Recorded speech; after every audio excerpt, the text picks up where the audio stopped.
Many thanks, Tony. Tony Bentley there, live for us in Madrid. Well, Sebastian Balfour is Emeritus Professor of Contemporary Spanish Studies at the London School of Economics and wonderfully joins me here now in the studio. Thanks very much for coming in to Al Jazeera. Let's just talk about this position of the Spanish government. Tony just saying there, maybe they've shot themselves in the foot. How badly have they handled this whole situation? And in some respects, people talking all over social media about the brutality almost has made people want to take a stand in Catalonia that might not have even voted before. Absolutely. I mean, in a counterfactual situation, had the vote been allowed, say, as a non-binding consultation by the Spanish government, it's very likely they would have got the result they wanted, and that is a majority of people voting against independence.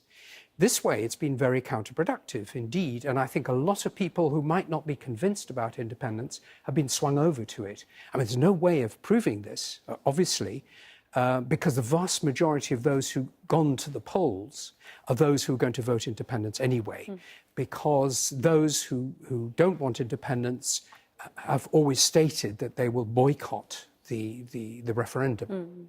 Could this be really serious for Prime Minister Rajoy? I mean, there's been calls for him to resign today, especially from Catalonia. Yes. Oh, I think so.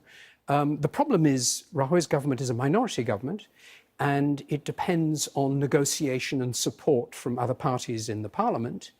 One party in particular, who have something like 7 or 8 seats, have said that their support, their future support, especially over the budget issue, it's coming up next year, will depend very much on, and that's the Basque Nationalist Party, will depend very much on the way Rajoy handles the Catalan issue, and he's handled it extremely badly.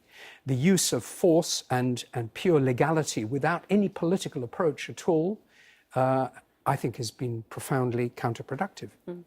And of course, that use of force is one of the areas that the Catalan leader called on today, marked on today, saying the EU can't look away because of this, what he called violations, this brutality that many of our reporters had documented out on the streets today.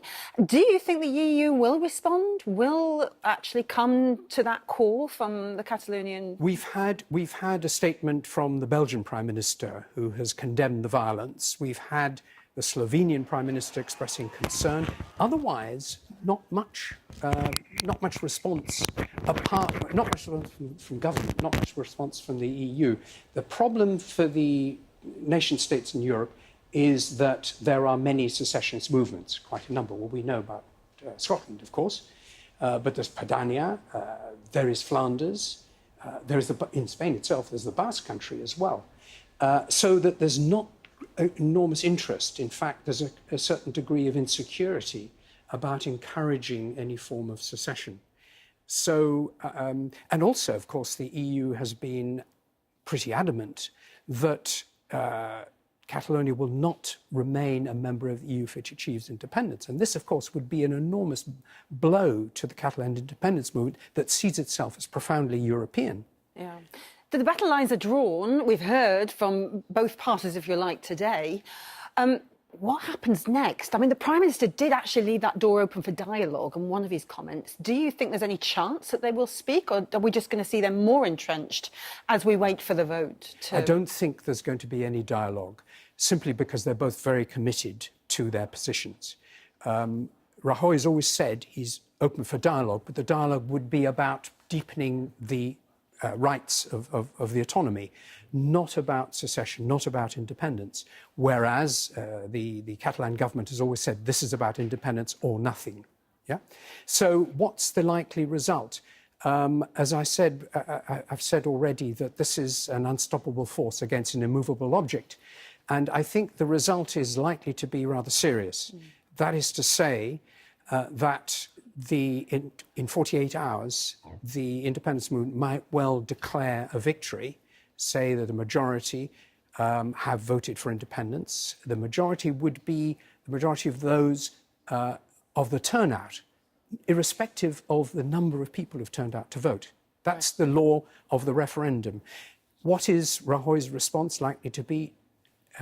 On a unilateral declaration of independence, it's likely to invoke Article 155, where the government takes over the autonomy altogether. So it's a very serious, that could end. serious, I mean, a more serious constitutional political crisis than anything since 1981, when there was an invasion of the parliament and an attempted military coup. Difficult times. Sebastian Balfour, thank you very much for coming in. Pleasure.